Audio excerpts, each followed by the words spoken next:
There was a man called Elijah who was born in the land of Gilead, and his story portrays him as one of Israel's greatest prophets. Although there are no words written exclusively in his honor, his life is intricately linked to the tumultuous reigns of Ahab and his son Ahaziah, both notable monarchs in Israel's history. Elijah emerged as a prominent figure in the 9th century BC, a period full of prophetic expectations. His influence was so profound that centuries later, representatives of the Jewish people asked John the Baptist about the possibility of being Elijah, a figure whose role was intrinsically linked to God's plan throughout the ages.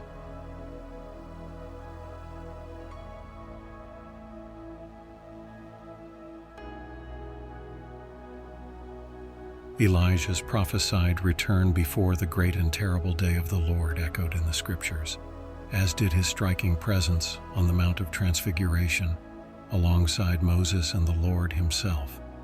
In this sacred place, they discussed the redemptive sacrifice that was to come, as recorded in Malachi 4:5. "Behold, I will send you Elijah the prophet before the great and dreadful day of the Lord."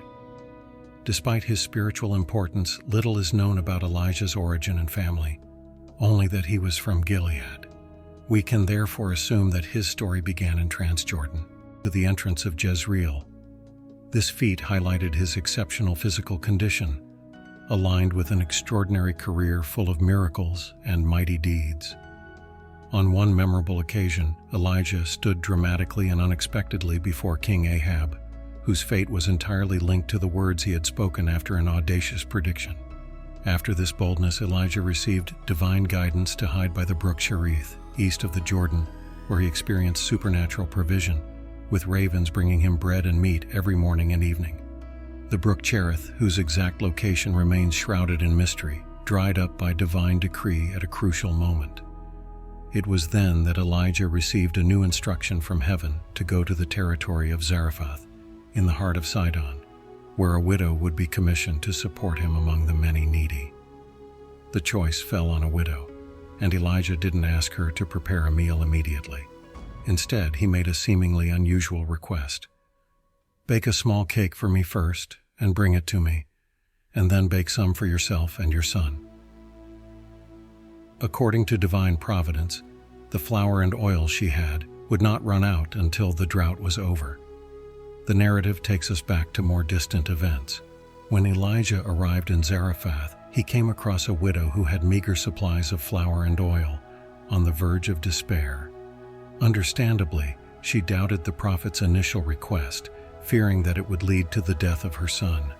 Elijah asked her to trust him in faith, assuring her that God would provide abundantly. The woman's faith allowed the miracle to happen, and the flour and oil continued to flow even during the drought, thus sparing the widow's son. The story didn't end there. In a moment of extreme distress, the widow's son fell seriously ill to the point where he couldn't breathe. In desperation, the mother accused Elijah, questioning whether he had come to remind her of her sins and thus cause her son's death. Elijah took the boy in his arms and carried him to an upper room where he was staying. He prayed intensely to the Lord, asking for the child's soul to return.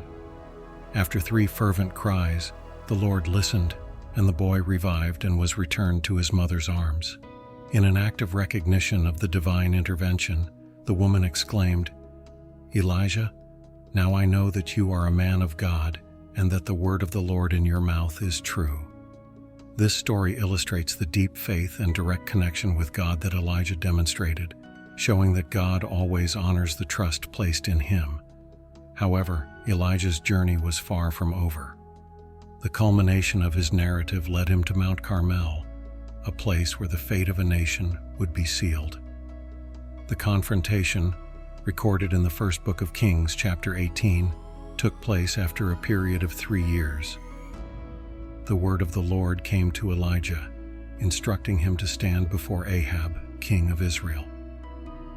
God promised to send rain on the dry land, and Elijah, obedient to God's command, undertook the mission.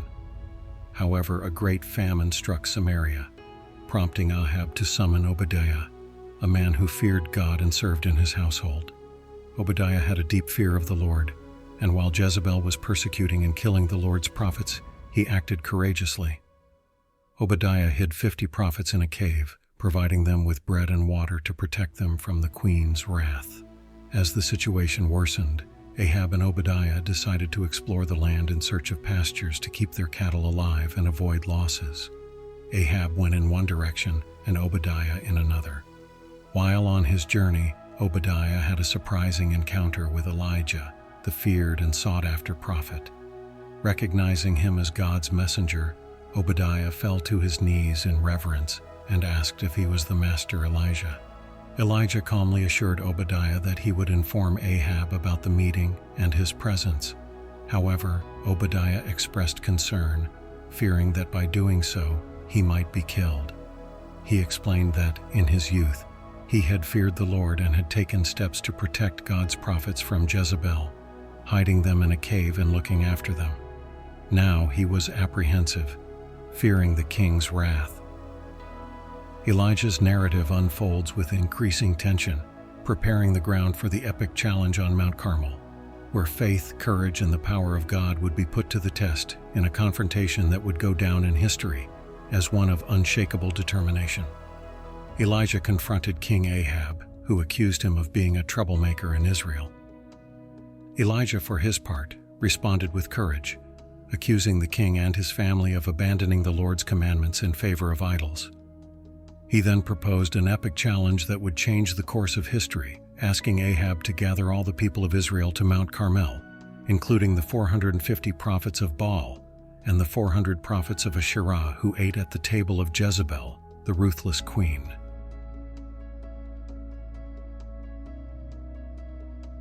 The crowd was waiting on the mountain, and Elijah, playing his role as the Lord's prophet, addressed the people. He questioned how long they would remain in doubt about who the true God was. If the Lord is God, follow him, but if Baal, follow him.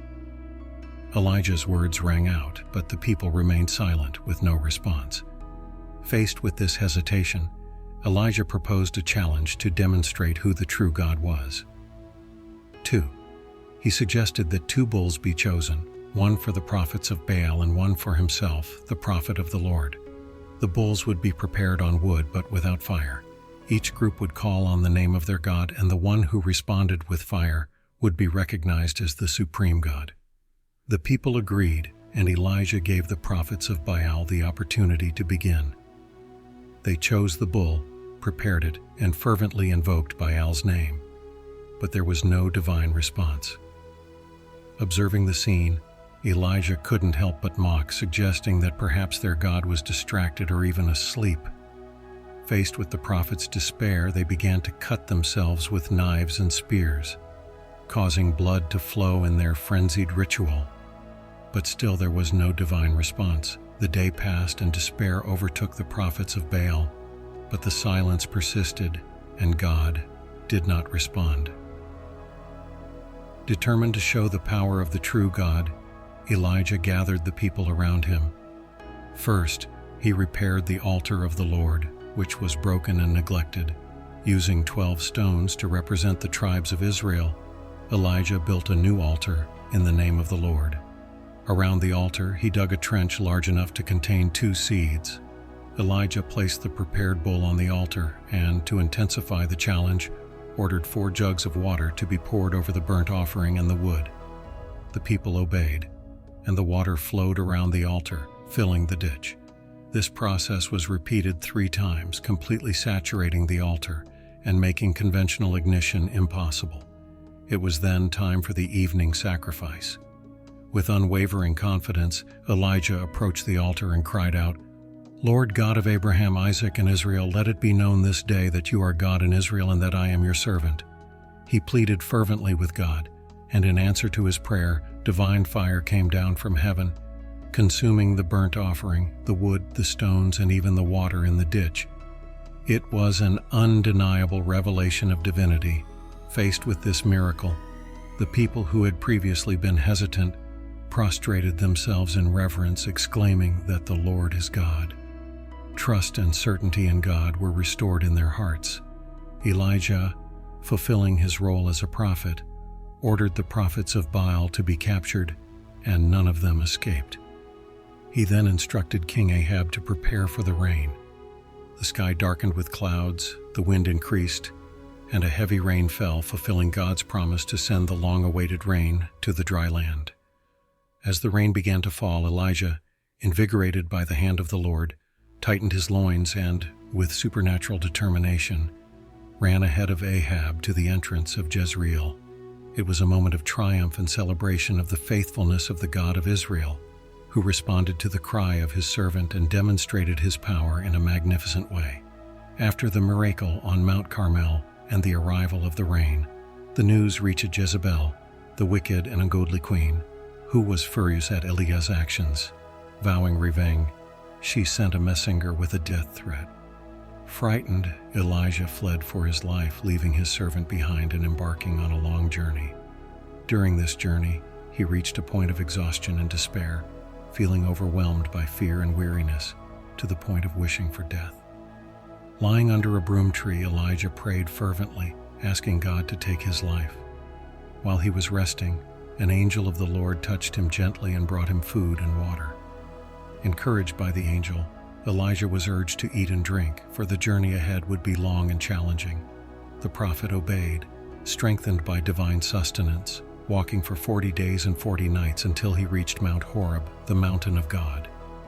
While Elijah sought refuge on Mount Horeb, Jezebel continued her quest for revenge, mistakenly believing that Elijah was dead. On the mountain, Elijah found a cave and spent the night there. God questioned him about the reason for his presence on the mountain, and Elijah expressed his zeal for the Lord and discouragement at the spiritual state of Israel. He lamented how the people had abandoned the Lord's covenant, destroying altars and killing prophets, perceiving themselves as the only ones faithful to the Lord. And now his life was in danger. With infinite mercy, God decided to reveal his presence to Elijah in a special way. At first, strong winds and an earthquake shook the mountain, but the Lord was not in them. Then a fire broke out, but God wasn't in the fire either. Finally, a soft, calm voice was heard, and Elijah recognized it as the voice of the Lord. On hearing this divine voice, Elijah covered his face with his cloak and left the cave. God asked Elijah the same question, "What are you doing here?" Elijah repeated his lament and zeal for the Lord. In response to Elijah's lament, God gave him clear and important instructions. Elijah was to return and anoint Hazael as king of Syria, Jehu as king of Israel, and Elisha as prophet in his place. God also revealed to Elijah that he had set aside 7,000 people in Israel who would not bow down to Baal, showing that he was not alone in his faithfulness to the Lord. Renewed and strengthened by communion with God, Elijah was ready to fulfill his mission and continue to serve the Lord as his prophet. Elijah promptly followed God's instructions and set off in search of Elisha. He found Elisha plowing with 12 yoke of oxen and threw his cloak over him, symbolizing the divine call. Elisha immediately left the oxen and ran to ask his parents' permission before following Elijah. Elijah allowed it, and Elisha, showing his commitment, slaughtered the oxen and offered their meat to the people as a final gesture before joining Elijah as his servant. He was willing to leave his former life behind and follow the divine call with determination. Meanwhile, in Damascus, King Ben-Hadad of Syria was ill and sent Hazael to consult the prophet Elisha about his recovery. Hazael brought a generous gift and asked Elisha the question. The prophet replied that God had shown him that Ben-Hadad would die. Surprised, Hazael asked why Elisha was weeping, and the prophet explained that he was weeping because he knew the evils that Hazael would inflict on the children of Israel. He predicted that Hazael would destroy fortresses, kill young men, wash away children, and tear pregnant women. Shocked by these words, Hazael asked how he, a simple servant, could carry out such a terrible act. Elisha then revealed that the Lord had shown him that Hazael would become the king of Syria. Hazael returned to King Ben-Hadad and, the next day, murdered the king, taking over the throne of Syria. In this way, God's prophecies began to come true, with Elisha anointing Hazael as king and Jehu as king of Israel. Meanwhile, Elisha was preparing to take on the role of prophet, succeeding Elijah. These events marked a significant change in the history of Israel and Syria. In this context, Naboth, a Jew from Jezreel, owned a vineyard near the palace of Ahab, the king of Samaria. Ahab expressed his desire to acquire Naboth's vineyard, offering money or a better vineyard in exchange. However, Naboth refused, claiming that the vineyard was an inheritance from his parents, and he was not willing to sell it. This left Ahab deeply displeased and saddened. Sensing her husband's sadness, Jezebel devised a plan to obtain Naboth's vineyard. She wrote letters in Ahab's name, sealed them with her royal seal, and sent them to the elders and nobles of the city where Naboth lived. In the letters, Jezebel ordered that a fast be proclaimed and that Naboth be given a place of honor. The nobles were instructed to accuse him of blasphemy against God and the king. Naboth was stoned to death after the false accusations. When Jezebel informed Ahab of Naboth's death, he promptly took possession of the vineyard. However, the Lord sent a message to Elijah, instructing him to confront Ahab in Naboth's vineyard. Elijah approached Ahab and uttered a prophecy, announcing divine condemnation on the king. God declared that Ahab would be punished for his role in Naboth's death and for engaging in wicked practices. Ahab's descendants would be exterminated, just as Jeroboam and Baasha had been, due to God's provocation and Jezebel's influence. Furthermore, the Lord proclaimed that the dogs would eat Jezebel on the walls of Jezreel, and the birds of the air would devour those who died in the field. Upon hearing Elijah's words, Ahab tore his clothes, put on sackcloth, fasted, and showed remorse for his involvement in Naboth's death. The Lord, in his mercy, postponed the punishment previously announced by Elijah. Ahab's reign persisted with the mark of his sins and idolatry in Israel. After Ahab's death, his son Ahaziah took over the throne of Israel. After suffering a serious injury, Ahaziah sent messengers to consult the god Baal-zebub, god of Ekron, about his chances of recovery. However, Elijah intercepted these messengers, predicting that King Ahaziah would die because of his disobedience to God. The messengers were sent back with the message that Ahaziah would not recover. Recognizing Elijah from the description given by the messengers, Ahaziah sent a captain with 50 men to arrest the prophet. However, Elijah called down fire from heaven, consuming the captain and his 50 men. The king sent a second group of 50 men with the same order, and once again Elijah called down fire from heaven, consuming the group. Finally, the king sent a third group, but this captain begged for his life, and Elijah escorted them to safety. Elijah's prophecy came true, and Ahaziah did not recover from his wound, leading to his death. Jeroboam succeeded him as king of Israel. While Elijah and Elisha were traveling between the prophetic schools of Gilgal, Bethel, and Jericho, Elijah asked Elisha to stay in Gilgal and then in Bethel. However, Elisha swore that he would not leave him. The two prophets miraculously crossed the river Jordan. Elijah struck the water with his cloak, opening the way for them to cross. Elijah then asked Elisha what he would like as a last favor. Elisha asked for a double portion of his master's spirit, and Elijah agreed, as long as Elisha saw him when he left. When Elijah left, a chariot and horses of fire separated them, and a whirlwind carried Elijah away while Elisha watched. Witnessing his master's departure, Elisha exclaimed, "My father, the chariots of Israel and their horsemen." Elisha took his master's cloak, crossed the Jordan, and went to Jericho, where the sons of the prophets recognized that the spirit of Elijah was resting on him. The sons of the prophets in Jericho prostrated themselves before Elisha when they realized that Elijah's spirit was upon him. Reluctantly, Elisha agreed to send 50 men in search of Elijah, but they returned without success. When Jehu became king, he used Elijah's prophecy about the destruction of Ahab's house to justify the annihilation of all Ahab's relatives.